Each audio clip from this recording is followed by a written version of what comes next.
Varicose veins కి సరైన చికిత్స కోసం సంప్రదించండి ఎవిస్ హాస్పిటల్. నమస్తే రమగారు.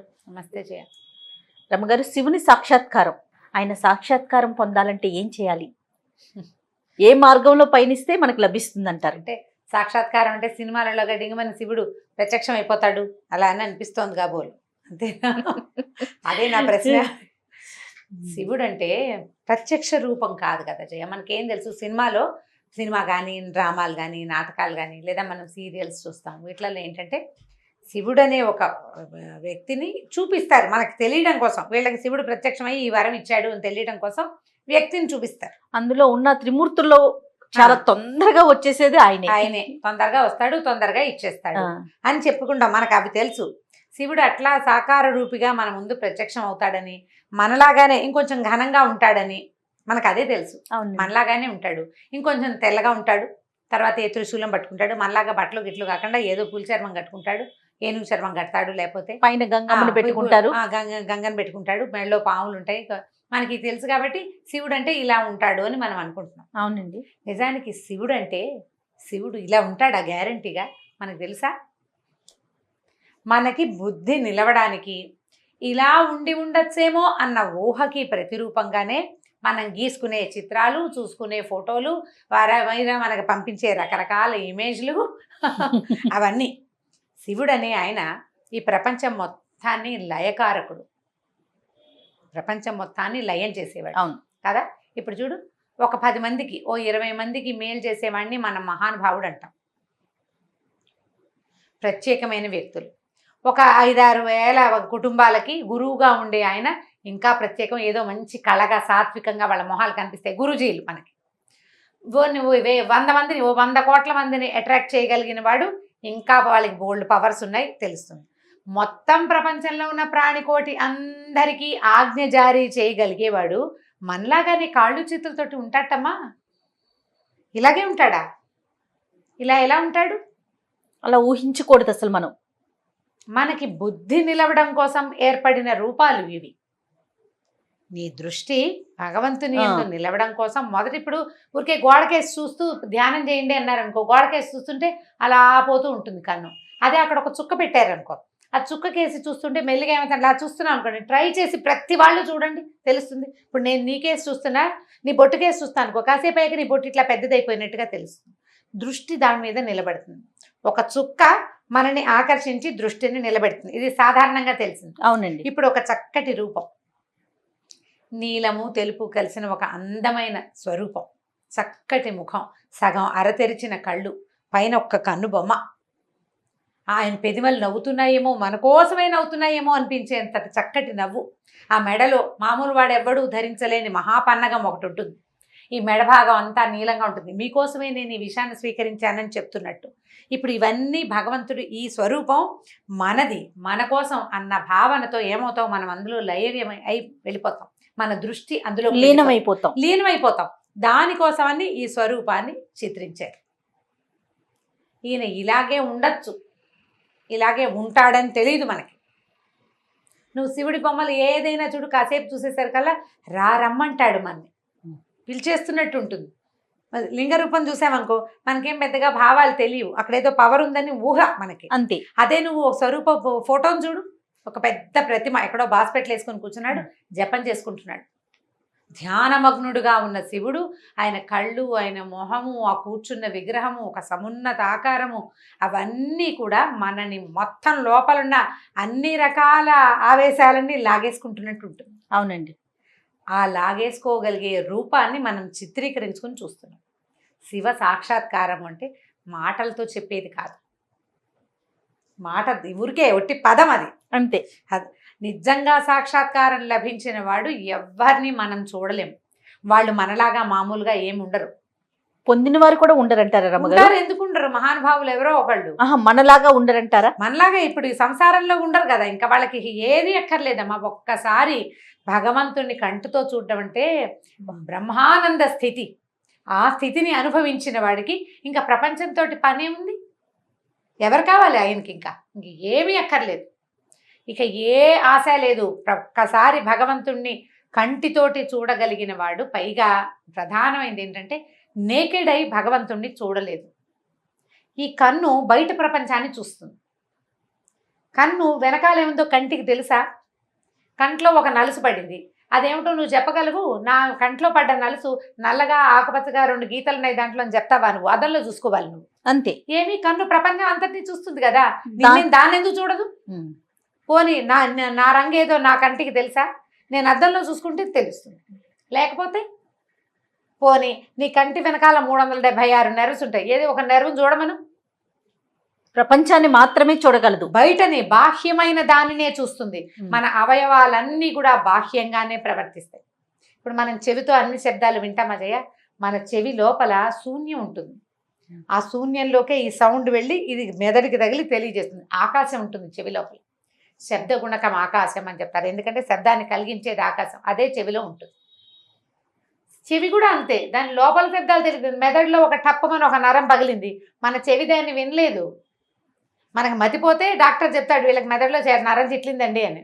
ఏమి బయట ప్రపంచాలు చిటుక్కుమన్నా ఓ గుడ్డు సూది పడినా వినపడుతుందే నీ చెవికి. తన లోపల తన వెనకాల నరం చిట్లింది, దానికి ఎందుకు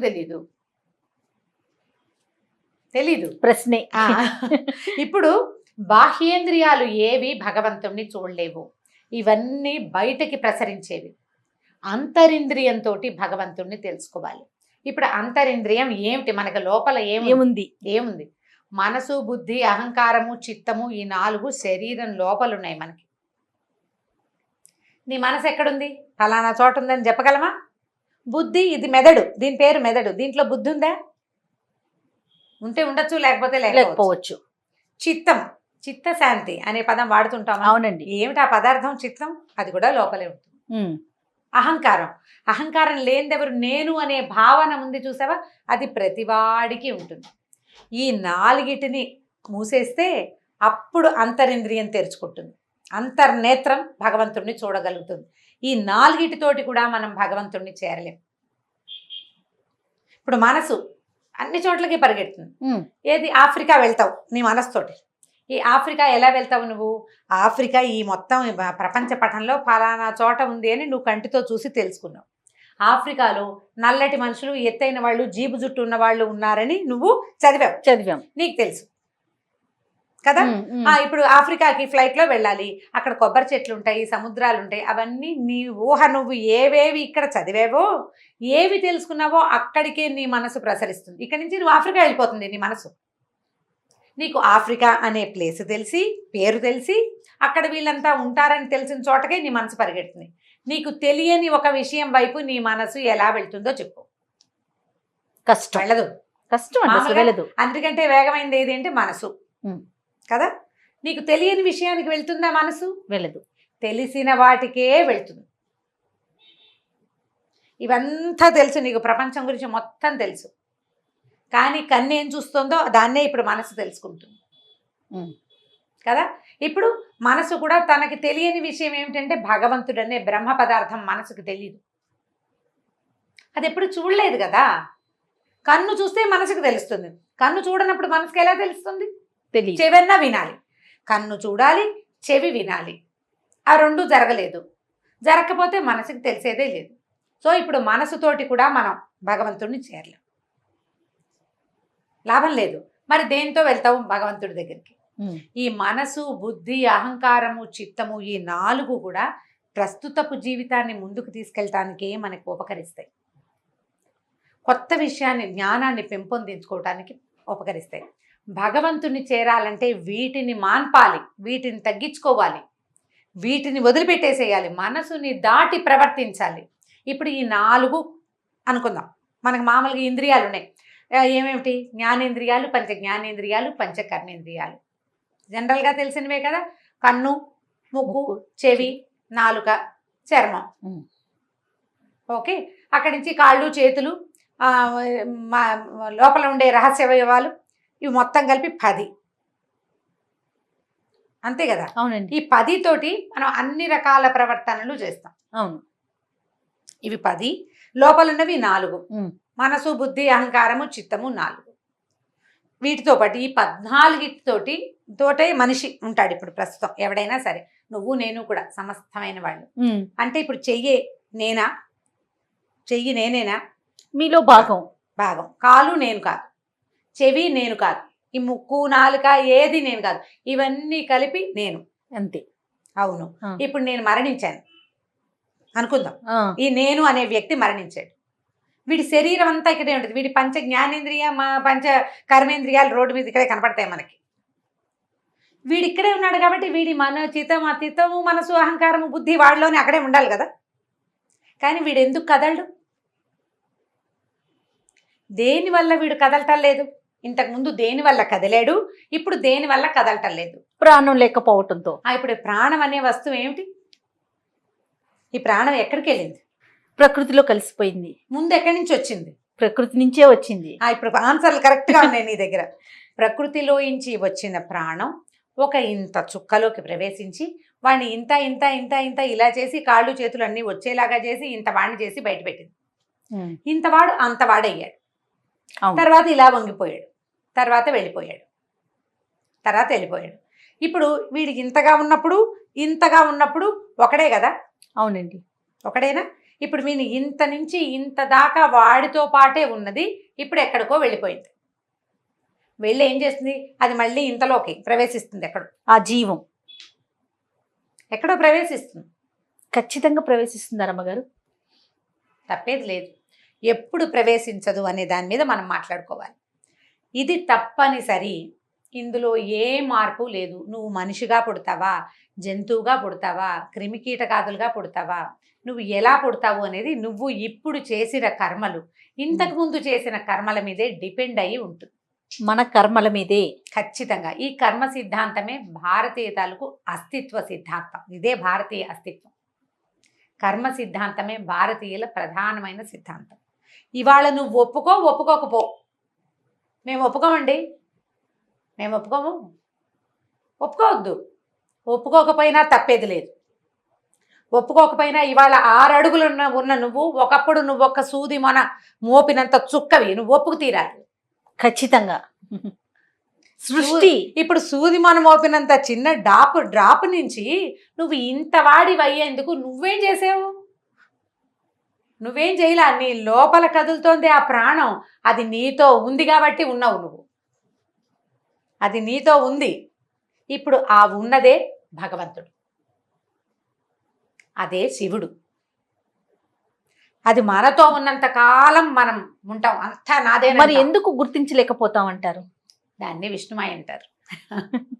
ఇప్పుడు భగవంతుడు ఈ మాయ ఆవరణతోటే మన కథ నడిపిస్తాడు. జయ, నేనే దేవుడిని నీకు మొదటి రోజునే తెలిసిపోయింది, అందరికీ తెలిసిపోయింది. పుట్టగానే నేను దేవుడిని తెలిసిపోతే సృష్టి ఎలా ముందుకెళ్తుంది?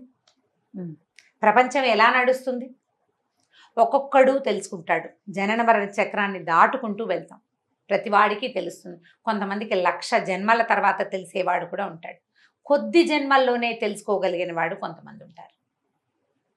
అంటే ఇప్పుడు మనిషిగా పుట్టడానికి ముందు మనం ఎవరం అంటే జంతువులుగా ఉండుండొచ్చు, ఇంకేదోగా ఉండొచ్చు. పరిణామ క్రమంలో వాటి నుంచి చిన్న కీటకాల నుంచి లేదా చిన్న చేప నుంచి అట్లా అట్లా అట్లా మారుతూ మనకు మానవ జన్మ లభించింది. ఈ లభించిన దుర్లభమైన మానవ జన్మని మనం ఉపయోగించుకోవాలి, ధర్మాచరణ చేయాలి. ఇప్పుడు ఈ ధర్మం అనగానే ఒక్కొక్కళ్ళది ఒక్కొక్క ధర్మం కదా. మళ్ళీ ఇందులో బోల్డని జాతులు, మనం ఇప్పుడు చెప్పుకుంటున్న కులాలు, బోల్డని సిద్ధాంతాలు, ద్వైతము అద్వైతము, ఇంకొకటి బుద్ధిజము, జైనిజము, ఎన్నో ఇప్పుడు ఇంకా చాలా ఉన్నాయి. వాటితో పాటు మధ్య మధ్యలో కొంతమంది గురుగారులు వాళ్ళ సొంత సిద్ధాంతం ఒకటి ప్రవేశపెడుతుంటారు. వాళ్ళు ఉన్నారు సిద్ధాంతకర్తలు. ఎవరు చెప్పినా అల్టిమేట్గా చెప్పేది చివరికి ఇదే కదా జరిగేది. దాంట్లో నుంచి మనం భగవంతుడిని చేరుకునే విధానాన్ని తెలుసుకోవాలి. భారతీయులకి భగవంతుడు ఇచ్చిన పెద్ద అవకాశం ఏంటంటే భగవద్గీత.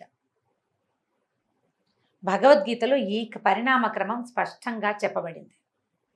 తాపీగా చదివి ఎవరి దగ్గరైనా అర్థం చెప్పుకుంటే బాగా క్లియర్గా తెలుస్తుంది. ఇప్పుడు ఇంగ్లీష్లో మీనింగ్స్ దొరికేసినాయి. నెంబర్ ఆఫ్ టైమ్స్ చదివితే మీ అంతటా మీకే తెలుస్తుంది. ఏమైనా డౌట్స్ వస్తే ఎవరినైనా అడగచ్చు. ఇప్పుడు భగవద్గీత అంటే ఇప్పుడు ప్రతివాడు భగవంతుని చేరాలంటే మనసు బుద్ధి చిత్తాహంకారాలన్నింటినీ మూసేయాలండి, ఇవన్నీ వదిలిపెట్టేయాలి, ప్రపంచాన్ని సర్వసంగ పరిత్యాగులయ్యి భగవంతుని తెలుసుకోవాలంటే అదేం సిద్ధాంతమేం లేదు. సర్వసంగ పరిత్యాగి అవగలిగేవాడు లక్షల్లో కోట్లలో ఒకడు ఉంటాడు.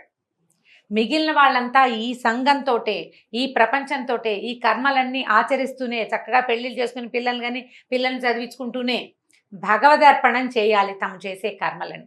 ఆ చేసిన వాడు స్లోగా కొన్ని జన్మల్లో భగవంతుడిని చేరుకోగలుగుతాడు. ప్రతి నీటి బొట్టు, ఆకాశం నుంచి పడిన ప్రతి నీటి బొట్టు సముద్రాన్ని చేరాల్సిందే. అట్లాగే మనం ప్రతి జీవి కొంతకాలానికి కొన్ని లక్షల ఏళ్ళకైనా సరే భగవంతుడిని చేరి తీరుతాడు. దానికి మన ప్రయత్నంగా ఇప్పుడు మానవ జన్మలో ఉన్న వారమంతా కూడా మన ప్రయత్నంగా ఏం చేయాలంట? ధర్మాచరణ. ఇప్పుడు అంతే. నీకేం చెప్పబడిందో నువ్వు అది చెయ్యి. ఇప్పుడు ఎలా ఎవరి పాత్రని వాళ్ళు పోషించాలి. ఎవరి పాత్రని వాళ్ళు పోషించడం. మనం ఒక ధర్మబద్ధంగా కుటుంబంలో ఉన్నాం. మన కుటుంబానికి ఒక పద్ధతి, ఓ పందా ఉన్నాయి.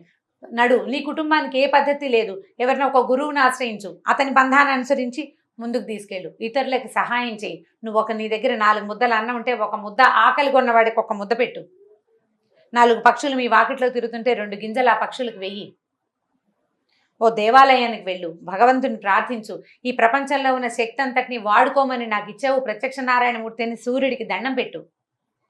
కార్తీక మాసం, మాఘమాసం స్నానం చేస్తావు, చెయ్యవు, ఎలాగోలాగా ఉండు. కనీసం నువ్వు ఇతరులకి సహాయం చేయి.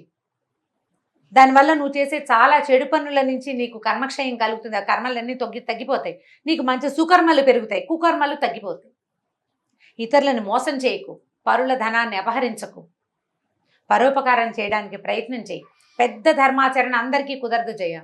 మేము చేస్తున్నామని నిన్ను చేయమని ఎవరైనా ఎలా అంటారు? నీకు కుదిరింది, నీకు అవకాశం ఉంది, నీ బుద్ధి దాని యందు నిలిచింది.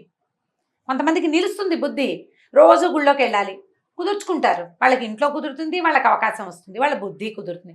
కొంతమందికి అవకాశం ఉండదు, బుద్ధి కుదురుతుంది. కొంతమందికి బుద్ధి కుదిరిన ఏ అవకాశము ఇవ్వరు భగవంతుడు. గుళ్ళోకి వెళ్ళడానికి ఏ అవకాశము ఉండదు. ఏదైనా ధర్మం చేద్దాం, పూజ చేసుకుందాం, పునస్కారం చేసుకుందాం అంటే ఒప్పుకోరు ఎవరు, చుట్టుపక్కల వాళ్ళు. వాళ్ళకి వేరే ధర్మాలు ఉంటాయి. వీడి బుద్ధి ఇట్లా ఆగుతుంది. ఈ పెనుగులాటతోటే సరిపోతుంది. పెనుగులాడద్దు. అవకాశం ఉన్న చిన్న మంచి పనినైనా చేయండి. దేవాలయానికి వెళ్తాం, ఒక దీపం పెట్టుకోండి. దేవాలయాల్లో ఇతరులను నిందించకండి. తప్పకుండా ఏంటి మీరు అలా మాట్లాడకండి, దుర్భాషలు ఆడకండి, ఇతరులను నిందించకండి. ఇవన్నీ ధర్మాలే. ఇది చేస్తూ క్రమంగా ఇప్పుడు ఈ జన్మలో ఇప్పుడు మనం ఉన్నావా, ఇప్పుడు గనక నువ్వు ఇతరులకు సహాయపడు, ఇబ్బంది పెట్టకుండా ఉండు. కనీసం ఎవరికైనా అవసరమైనప్పుడు ఒక 10 రూపాయలు ఇవ్వు, ఒక మంచి మాట చెప్పు.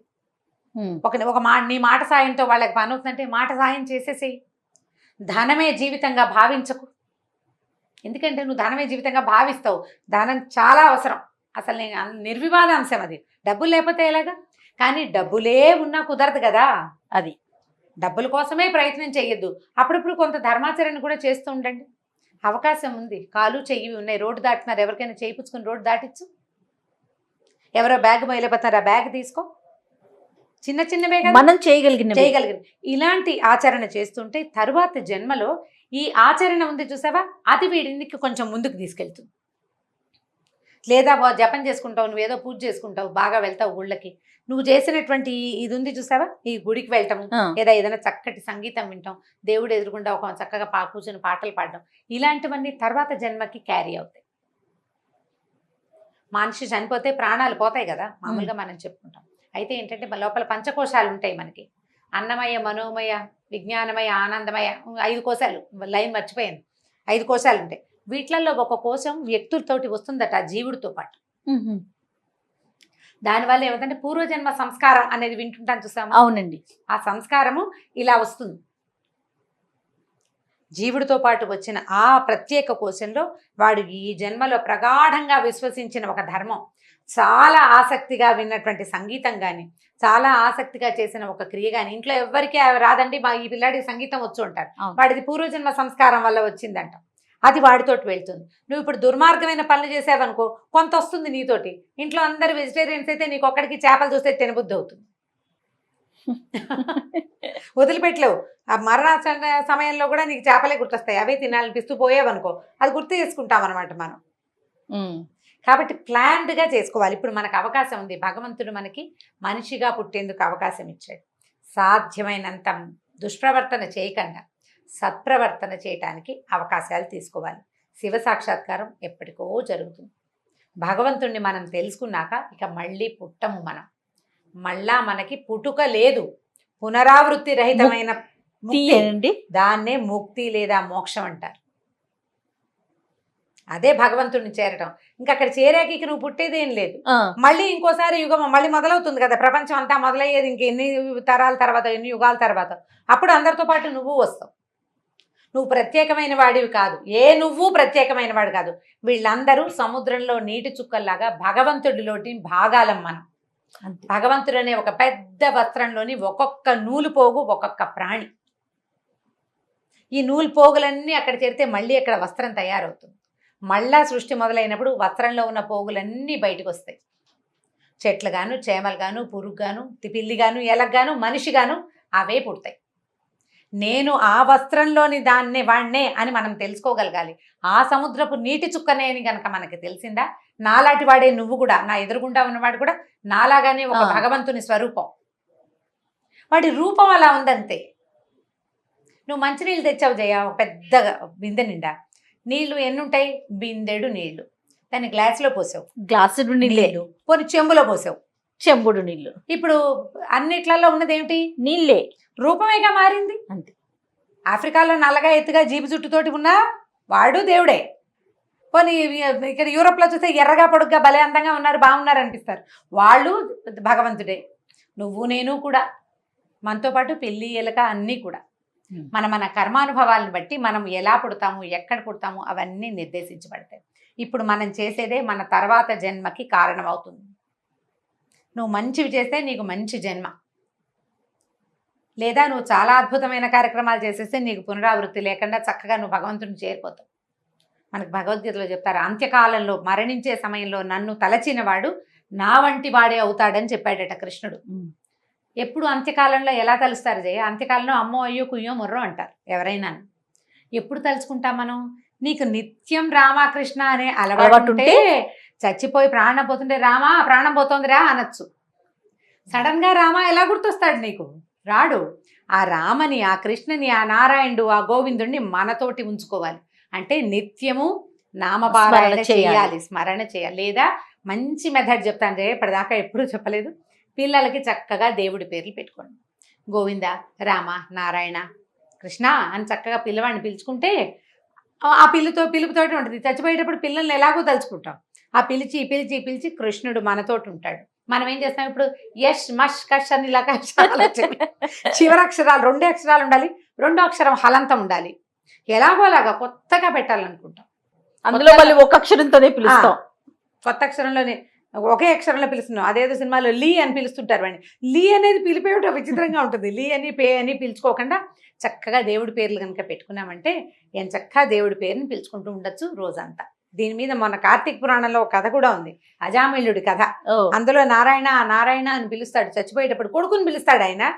నారాయణ దూతలు వచ్చేస్తారు, విష్ణు పార్షదులు వచ్చి తీసుకెళ్ళిపోతారు అతను.